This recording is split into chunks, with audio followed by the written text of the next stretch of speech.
You know the feeling. You're missing someone who is far away, so you pull up a photograph or reread an old text message, hoping for a tiny spark of comfort.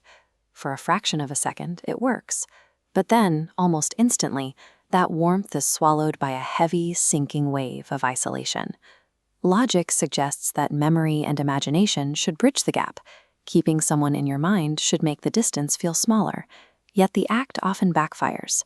We have been navigating this specific mental friction for centuries, long before we had screens to blame for it.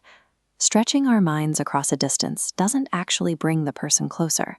It simply acts as a spotlight, highlighting the empty physical space right in front of us.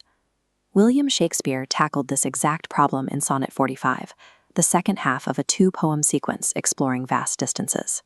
Instead of relying on flowery language to say he misses someone, he approaches the pain of separation like an equation he is trying to solve. To prove why absence hurts, he uses the widely accepted scientific theory of his time. He frames the agony of a long-distance relationship as a physical law of nature, an inevitable consequence of how the universe is built. This diagram outlines the ancient scientific framework that argued everything was built from four elements: earth, water, air, and fire.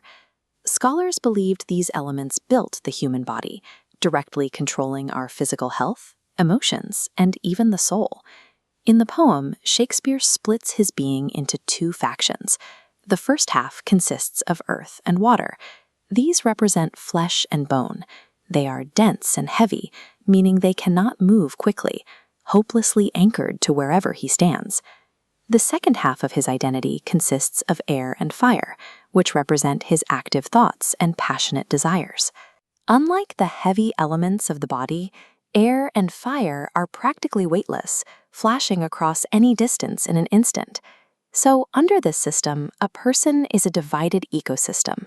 We are split between heavy flesh that is trapped in place and a light, frantic mind that desperately wants to move.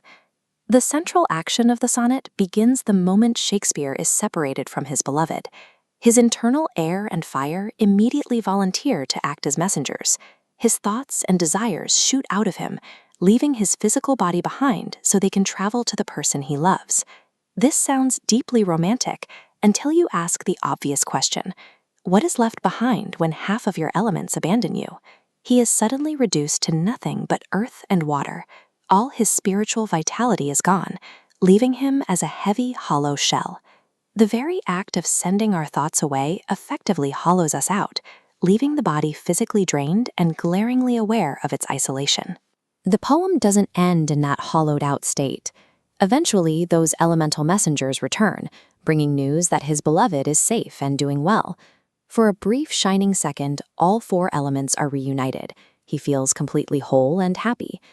But the stability collapses almost immediately. He thinks of his love again. The air and fire shoot off on another journey, and the crushing weight of the earth and water instantly returns. Sonnet 45 maps the reality of a long-distance relationship. It is an exhausting pendulum, constantly swinging back and forth between a fragile sense of connection and total, heavy isolation. Ultimately, Shakespeare adopts these elemental categories to give a physical, measurable shape to an invisible ache. His 16th century elemental messengers are doing the exact same job as the text messages and digital photos we stare at today. The poem leaves us weighing a difficult question. We have to decide what actually controls us: the physical reality of where we sit, or the emotional pole of where we want our minds to be. If you want to see exactly how this journey of distance and imagination started, watch our full breakdown of Sonnet 44 next, and be sure to like and subscribe for more explorations of classic poetry.